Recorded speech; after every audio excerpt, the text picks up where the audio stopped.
Family Barlow Creations.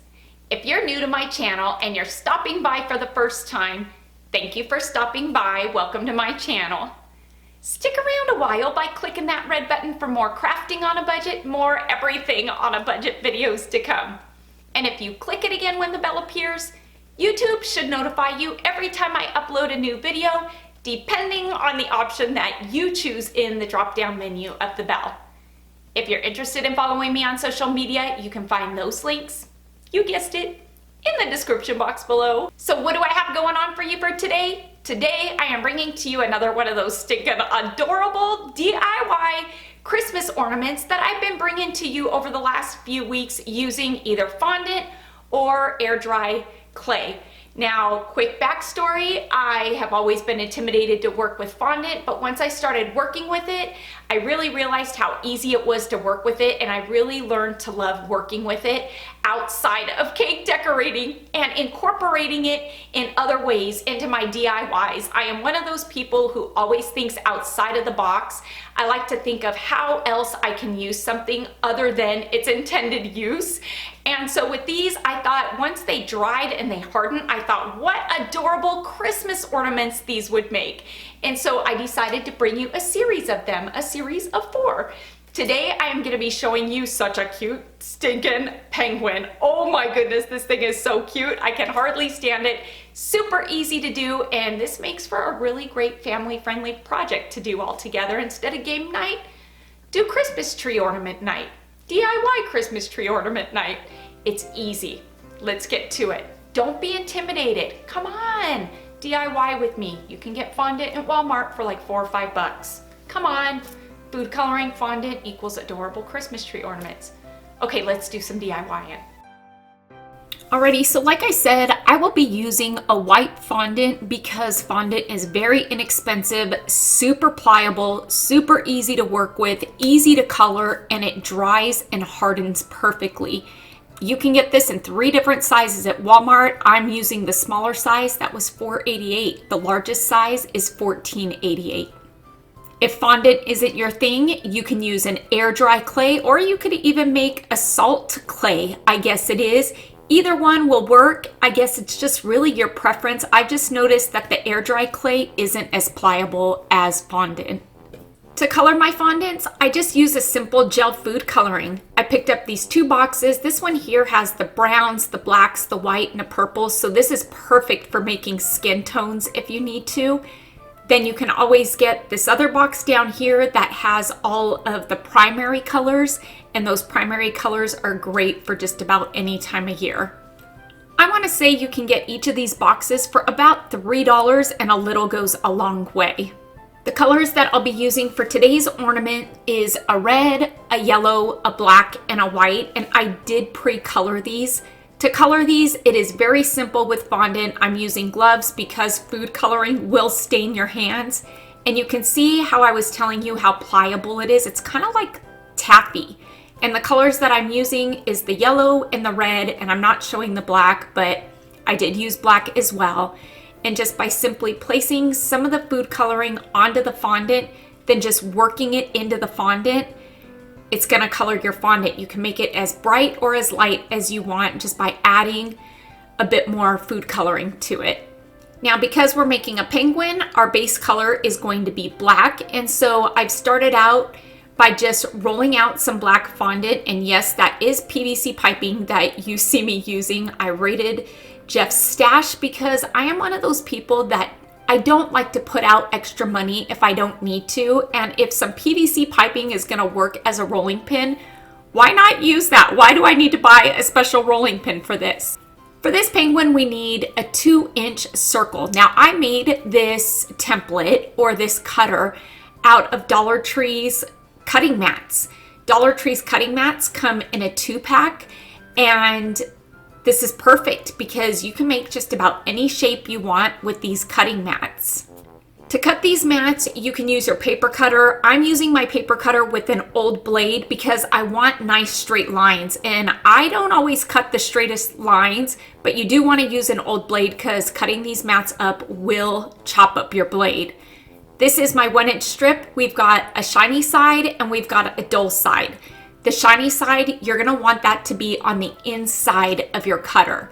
And so I'm just gonna eyeball this because I know about how big a 2-inch circle is gonna be. And you can see I've got that here. So I'm gonna go ahead and just cut off the excess, I guess, mat or plastic. Then I'm gonna take some Scotch tape and I'm just gonna tape it closed. When taping it, you just wanna make sure that you go over those edges so when you're cutting your fondant, you don't get that crease in there. See, and just like that, we made a 2-inch round cutter and we've got plenty more of cutting mat left to make more shapes and more fun sizes if we want to for the bargain price of $1. Now I'm gonna take my red fondant and I'm gonna roll this into a ball. Once I've got it rolled into a ball, I'm gonna go ahead and roll it out. Rolling it in a ball kind of gets those creases and lines out of it, so when you do roll it out, you get a nice smooth surface. And again, using my 2-inch cutter that I made, I'm gonna go ahead and press that in, and if you twist your cutter, it makes the cut a bit cleaner. Don't worry if your edges aren't completely clean because this is fondant and you can just kind of press them right in. Then I'm gonna take my cutter again and I'm just gonna cut off a section here like you see me doing here because this is gonna be the Santa hat for my penguin. Then taking some water on a paintbrush, because this is our glue, this is what holds all these fondant pieces together. I'm gonna place some right at the top and I'm just simply going to place my hat right on top. Now, if the red goes over your circle, don't worry about that because we can trim up these edges and clean them up, or you can just kind of lightly press them in and mold them to your circle. My Santa hat needs a white strip around the brim of it, so I'm gonna go ahead and roll out again some of my white fondant. And if you see some black specks in it, it is because I have been doing several ornaments with this, but I'm not real worried about it. I'm gonna go ahead and cut my circle out again, and I'm gonna cut just a bit of a smaller strip than the red strip that we just cut for the top of the hat, because this is again gonna be that fuzzy part of the Santa hat. When I place this white part, I'm gonna place it on the seam of the red where the red meets the black base. I'm not gonna place it solely on the red. I kind of want it to overlap and go over that seam, which again is going to give us a nice clean edge there. And using my X-Acto knife, I'm gonna cut off any excess fondant that's hanging off the sides of my circle. Now again, I'm gonna take my red fondant and I'm gonna roll this out because we need to make the top of Santa's hat, that triangle that kind of flops over. And so to do that, just by simply rolling out the fondant again, and you wanna do this a bit thinner because you don't want a lot of thick pieces, then taking a pizza cutter, I'm just gonna cut out kind of a funky triangle. And again, I'm gonna add some of my water glue to the back of the triangle to adhere it onto the top of the hat. When I'm placing this, I'm just gonna place it in a way that somewhat resembles the top of the hat flopping over to the front. Now this triangle is going to be a bit bigger, but I did that on purpose, and just by pressing it along the sides, I can easily take my pizza cutter and cut off the excess. I'm gonna roll some white fondant into a ball to make the pom-pom for our hat.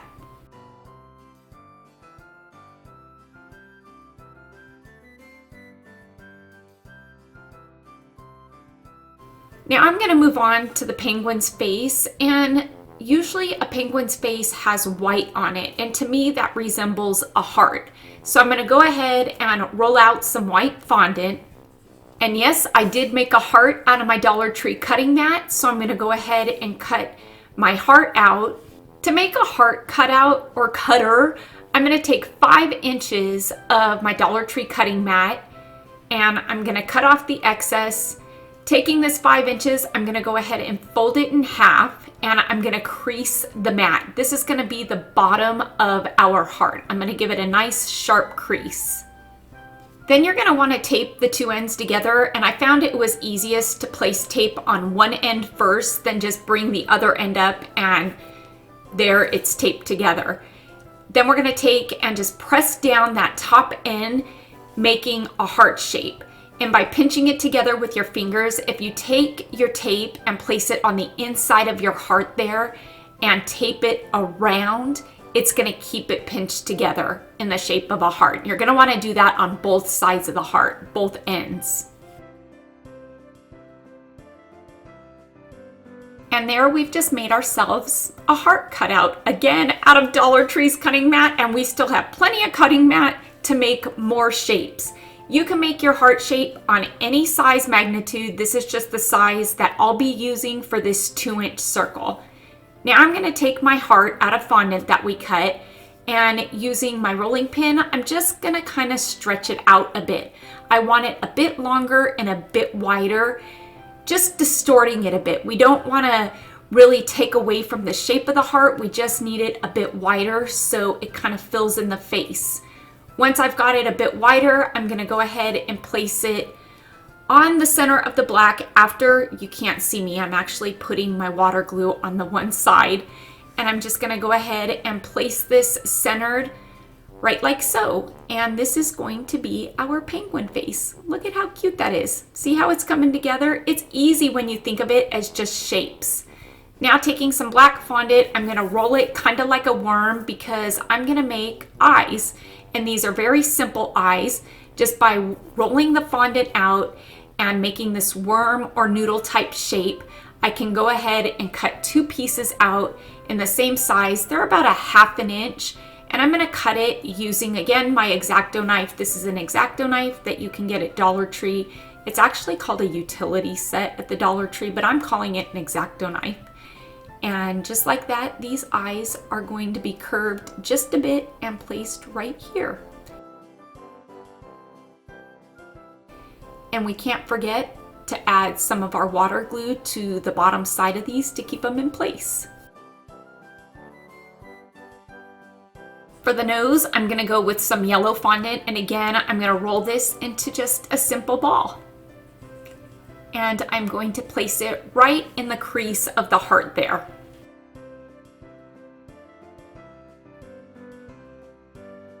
To give this penguin a more finished look, I rolled out some red fondant, and using a ruler so I get a nice straight cut, I wanted to make a red scarf. And so my scarf is going to be about 1 inch thick. And using a ruler and a pizza cutter is such an easy way to get a perfect cut. It's funny, all the things you can use that you have around your house to achieve these fun DIYs. I'm going to lay my scarf out flat, and I'm going to place my penguin right smack in the center. And the scarf should go up to about the bottom edge of the penguin. And just by laying it over, just to get an idea of how I want my scarf to lie, I do want to add some fringe to it, and so this is just a bit too long, so I'm going to go ahead and trim that up just a bit. And using anything really, you can use a plastic butter knife. I'm going to put little creases in the ends of this scarf to give it that fringed look. This is actually a cake decorating tool or a fondant tool, but it didn't work out the way I wanted it to, so I just went right back to my X-Acto knife, cutting slits in it, and I'm going to do that on both sides.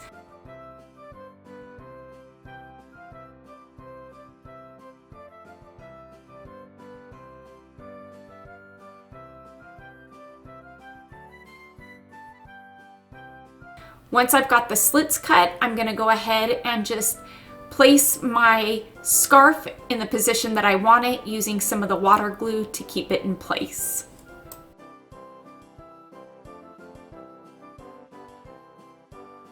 This penguin is missing some rosy cheeks, so to finish it off, I'm just going to add some rosy cheeks using some chalk on a paintbrush. Easy peasy. I love it. Look how easy it was. I tell you, I love working with fondant outside of cake decorating. When I'm making these ornaments out of the fondant, I do seal them, and I seal them using this crystal clear acrylic coating. This is a matte finish by Krylon.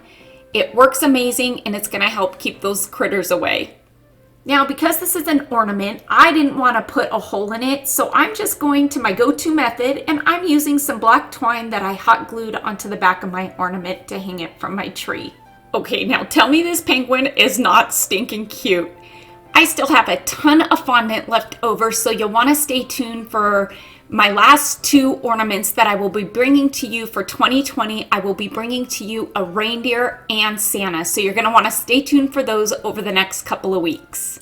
I hope you all are enjoying this DIY ornament series that I've been bringing to you.